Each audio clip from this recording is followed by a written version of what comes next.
Welcome back to my channel, ladies and gentlemen. I'm sure you've heard by now that on the grapevine there is some new Archfiend support. Finally, we are dealt with a pretty decent piece of support here. I don't know if it's just me, but Konami has been releasing absolute bangers in terms of Archfiend support this entire year. So we've had Archfiend Glitch, we're getting Simult Archfiends, which is an in-archetype D-barrier, which is really good. We've had Labrynth Archfiend, and now we're getting this level 8 Fiend Synchro monster called Chaos Archfiend. So if you're unaware of what it does, basically you need a light tuner and then a non-tuner dark monster.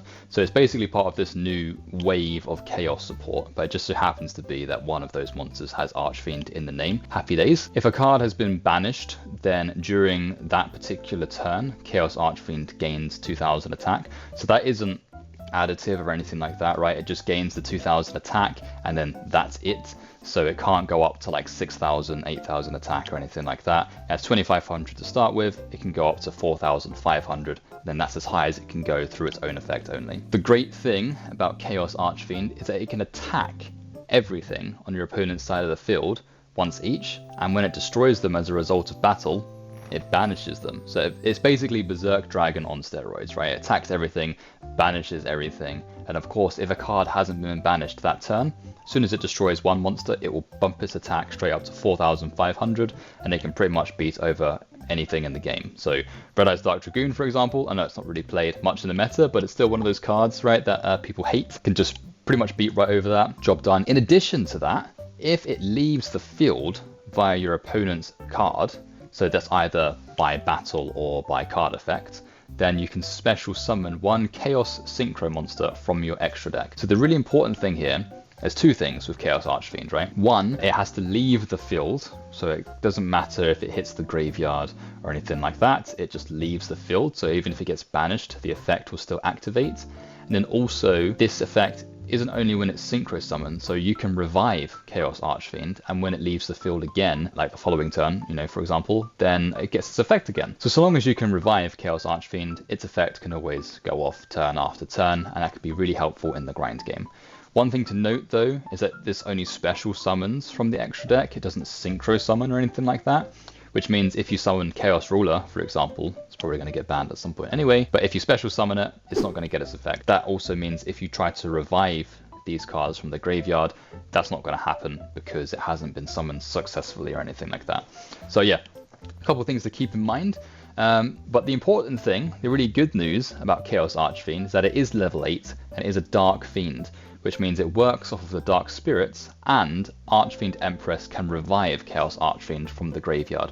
So that's really helpful in the grind game, as I said before, but also this gives us another target for Empress to go into. An additional Archfiend support as well, right? So Call of the Archfiend will revive it, same with Archfiend's Roar. Unfortunately, Roar doesn't proc its effect, otherwise that would have been amazing.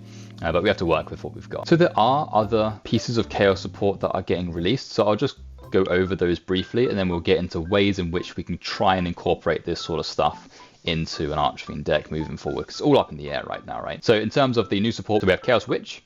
So this is a level 4 spellcaster. All the types differ in this new support for some reason, but it is what it is. This has 2 effects, but you can only activate one of them once per turn. So for example, if it's on the field, you can tribute it, and if you do, you summon 2 tokens, and they are just regular tokens that you can use, level 2, and they're Dark Fiends. If it's banished though, you can summon light tokens instead, like 2 of them, level 2, and they are tuners. So those are light tuners that you can use for synchro summoning, which come in really handy a bit later on. In addition to that, we've got Shell of Chaos. So that's a level 4 Dark Machine monster. This goes hand in hand with another piece of support called Core of Chaos. So these are the two, I'll just briefly explain both of them. So Shell of Chaos, level 4 monster, it can banish a light from your hand or graveyard to summon itself.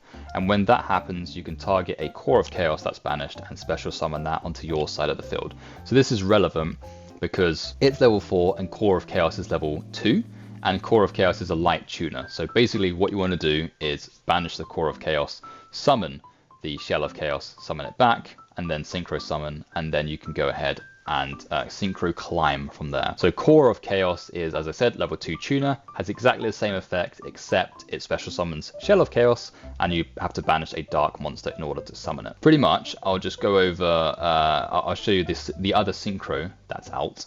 So Chaos Beast So this is another Fiend, and it's a level 6 Dark Synchro monster. And pretty much when this card is on the field, you can target one of your banished cards and add it to your hand. So this is good in the grind game, and it can also summon itself from the graveyard as well on the following turns. So that's pretty good. So pretty much, you just need Shell and Core of Chaos. Summon Shell, banish Core, bring it back, go into Chaos Beast, then get Core and add it into your hand. Banish a dark monster, summon it, bring Shell of Chaos back, and now all of a sudden you've got a synchro climb up to level 8, or you can go into another level 6 synchro if that's what you want to do. Some of the other pieces of support that have come out, so Mind Tuner is a new psychic, it's level 3, and it's a tuner, and it's a light as well, which is pretty good. So Emergency Teleport can turbo this thing out. I guess it depends what we're going to get in the ban list, if it's ever going to appear at some point in the near future. But it has two fairly interesting effects. You can only pick one of them, but pretty much what you do is you take banished monsters, you return them into the graveyard, and then you modulate Mind Tuner's level by 1 or 2, depending on the ones that you added back. Or you can do exactly the same thing, but you banish monsters instead from your hand or graveyard, and then you modulate the level. So it's pretty good. So if you turbo out with Emergency Teleport, then basically you're going to be choosing what it is you want level-wise to synchro climb. Chaos Mirage Dragon is the other piece of support that's coming out. Again, it's a light tuner, it's level 4. Pretty much this is a normal summon type situation, so you summon it, and you can choose one of your banished monsters, and you can special summon it onto your side of the field, but its effects are negated. So this works quite well with Archfiends, because if your Empress gets banished, for example, you're pretty screwed unless you run multiple copies. So having Chaos Mirage Dragon means you can summon it, just summon Empress straight back onto your side of the field, and there you go, job done. What I will say is that pretty much all of these cards have a restriction in that you can't summon cards from the extra deck except light or dark synchro monsters. The only one to have a full restriction of this is Chaos Witch. So Chaos Witch, basically the turn you activate that effect, you just cannot summon from the extra deck except light and dark synchros. All the other monsters have until the end of the turn, or the rest of the turn. So you can do whatever you want before summoning Shell of Chaos, for example, and then you're restricted. So if you wanted to do some Halki Fibrax plays or go into Master King Archfiend, whatever it might be, do that first, then go into your Chaos plays and summon Chaos Archfiend. And finally, we have one last piece of support, and that is Chaos Phantazm. So this is a normal trap card, and this again just helps with the grind game. So it's a bit like Psychic Fill Zone in the sense that you choose banished monsters, you return them to the graveyard, and then you special summon a light or dark synchro monster from your extra deck that has the total levels of those monsters. So you need a tuner and a non-tuner, and that brings something out. So it's basically a way to cheat out any synchro that you have. So for example, in Archfiends, you can then combine, if you like, Red Dragon Archfiends. So you can summon Hot Red Dragon Archfiend Abyss. That's a pretty good card. It can negate cards on the field, so it's a really useful disruption. You can also, if you want to, go into Overmind Archfiend, because it's a really difficult and clunky Archfiend to summon. But when it's on the field, you can banish, say, Thought Ruler Archfiend from your graveyard, and then if Overmind Archfiend dies, Thought Ruler is going to come out onto your side of the field. So you've got like this Dark Spirit loop set up with Empress and Chaos Archfiend, and then you've also got an Overmind sort of situation set up where you can summon Thought Ruler as well. So those are just like, I don't know, fun things that you can think about. Who knows, maybe throw in a Miracle Synchro Fusion and summon Ultimate Axon Kicker or something like that. I don't know. It's all up in the air right now, right? So these cards are really useful. They're really cool. I like the fact that Chaos Archfiend is a new piece of support for us. And actually, you know, I showed it in my community post, right? A lot of people were saying, this might be quite difficult to summon. How does it fit in with the archetype? But it's actually not that difficult. If you use the new support, pretty much. So what I want to show you is just a couple of ways in which you might want to summon Chaos Archfiend. So just to show you a very quick way to bring out Chaos Archfiend, or pretty much any level 8 light or dark synchro monster, right? So first of all, what you want to do is have these two cards in hand, so Shell of Chaos and Core of Chaos. Then you just activate Shell of Chaos's effect, you banish Core of Chaos, summon it onto the field. This is what I said earlier, right? Activate its effect, bring Core of Chaos out onto your side of the field. So now you've got level 4, level 2, that allows you to go into a level 6 synchro. First one you want to go into is good old Chaos Beast. So this card, as I say, you can target one of your banished cards. So Core of Chaos, for example, add it into our hands. And in this case, all I've got here is just this extra dark monster. Going to banish it, special summon Core of Chaos onto my side of the field, and then bring Shell of Chaos out as well. So now we have options, right? So we can go into whatever really we want. So I've noticed that Archfiend's Call is a card that I've been going into fairly often, basically because it's a dark level 6 synchro, and sometimes you don't have a light tuner to go into Chaos Beast, and Archfiend's Call doesn't have any of those restrictions, right? So you just go into that level 6, then you synchro climb straight into a level 8. So yeah, so you've got options, right? So you can go into, for example, Chaos Archfiend, and this is all without using your normal summon, so you're free to put in whatever normal summon you like. For example, Tour Guide, go through those plays, or get Ash Blossomed, and then go through your Chaos plays. So this is nice, right? So now we've got this level 8 Dark Fiend in rotation, and it was pretty simple to do. You just need 2 cards plus 1 extra piece to banish, and then there you go. What I will say is that Chaos Archfiend doesn't really have much protection, and because of that, is not the best thing to summon turn 1, in my view. I think it's much better if you go into something with a little bit of disruption that still facilitates the sort of like Archfiend style of play. So for example, I'm going to go into these, go into our Chaos Beast, and then use Chaos Beast effect, put Core of Chaos into the hand, let's just banish Archfiend Empress, summon it straight onto our field, bring out good old Shell of Chaos. And then we can go into, for example, Groza, the Thunderclap Tyrant. So at least this card has some form of disruption on your opponent's turn, and it's the benefit of being a level 8 fiend for the Dark Spirits and Archfiend Empress to revive. So this is a better card turn 1. Chaos Archfiend is a better card turn 2, so that you can board wipe and basically push for game. Unless you have some crazy hand in which you can get all of your Empress and Dark Spirit cards set up, then sure, bring Chaos Archfiend into rotation, and then that way you can float back into it and also float into something like Chaos Goddess or Chaos Archfiend or something like that. So as I mentioned, it doesn't use your normal summon, right? So another way that you can go into your level 8 synchros is through Tour Guide of the Underworld. Now of course this is completely uninterrupted, but let me just show you the sorts of things that you can do. So this is the sort of thing that we've been theory crafting over on the Archfiend Discord server. So this isn't a Discord server that I own, it's just the general archetype one that I happen to be in. So anyway, so you use Tour Guide, you go into Doomdog, and from here you're going to summon good old Cherubini. Doomdog's effect is going to search Umbra Mirage of the Elemental Lords, and then you're going to use Cherubini's effect to send Graph into the graveyard. And then Graph is going to allow you to special summon a monster from the deck, so that is going to be good old Rubik. And this is a tuner, so that allows us to go into Crystron Halki Fibrax, everyone's favourite Link 2. And here we're going to summon, here we go, you probably wouldn't have guessed it, Morphtronic Scopen. The amazing thing about this card is that when it's in defense mode, it's treated as a level 4. So, and it happens to be a light tuner, so now we're going to summon Umbra Mirage, because we've got 5 dark monsters in the graveyard. And we're going to search out Genta, Gateman of the Underworld. Discard Gateman, add Gates of Darkworld into our hand, activate Gates of Darkworld, and now we can banish Genta, discarding a fiend. And that's going to allow us to special summon Genta onto our side of the field. So now we have a level 4 light tuner and a level 4 fiend monster.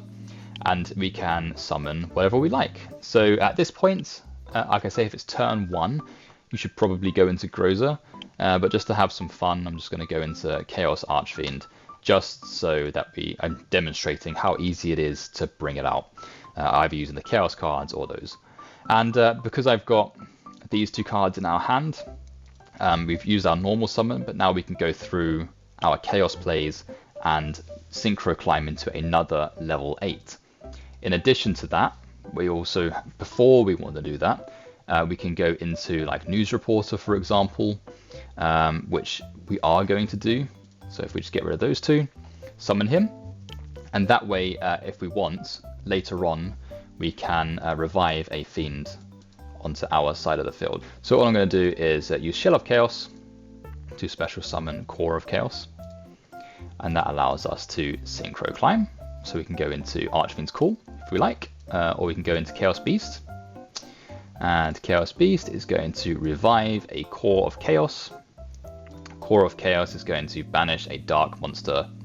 So let's just get rid of Cherubini. bring it out onto our side of the field. Core of Chaos is going to summon Shell of Chaos back onto our side of the field. And now we can synchro climb again. So now we can even go into Groza if we like, or we can go into Chaos Ruler to mill a few things, or add cards into our hand. Or even go into something like Thought Ruler, right? So all I'm going to do is go into Chaos Ruler, because why not? Chaos Ruler comes out. Now we activate his effect, just bring 5 cards from our deck, and we're going to add into our hand a Cursed Necrophyr, because why not? And now we have a Fiend in our hand, or just a card in our hand.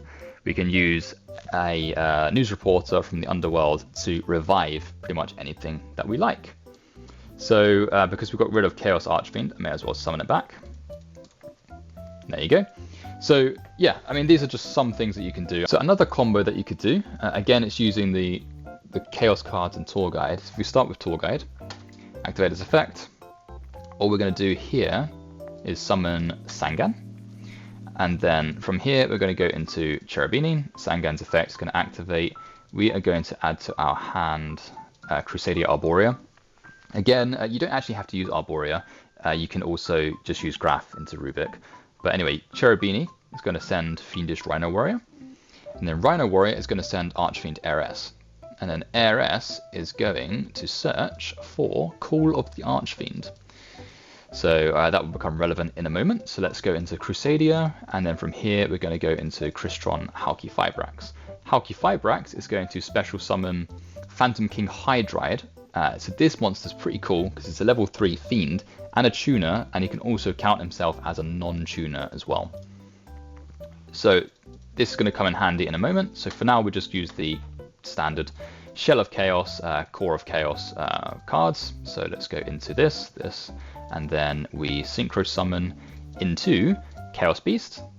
Chaos Beast is going to add Core of Chaos into our hand. Core of Chaos can then just get rid of the Cherubini so that we can summon it back, and then of course we can summon good old Shell of Chaos onto our side of the field. Let's synchro climb into Groza. So get rid of those two, summon Groza onto our side of the field. Let's just set the Call of the Archfiend. And now here, we've got options, right? So the idea is to go into Shooting Riser Dragon on their turn with Crystron Halki Fibrax. Even though we can go into it now if you wanted to, but I'll just show you the whole point of this. I'm going to activate Crystron Halki Fibrax. This is going to summon Shooting Riser Dragon from our extra deck, and then Shooting Riser Dragon's effect is going to activate, and we're going to send a level 6 Archfiend from our deck to the graveyard. In this case, I'm just using Skull Archfiend of Lightning because I have a sweet spot for him. The best one is probably either Archfiend Commander or Summon Skull, but we're going to activate Shooting Riser, and we're going to chain that with our Call of the Archfiend. And here, we're going to revive Skull Archfiend of Lightning. In this case, we can also revive Chaos Beast, which is pretty cool. But let's just stay on theme for a second.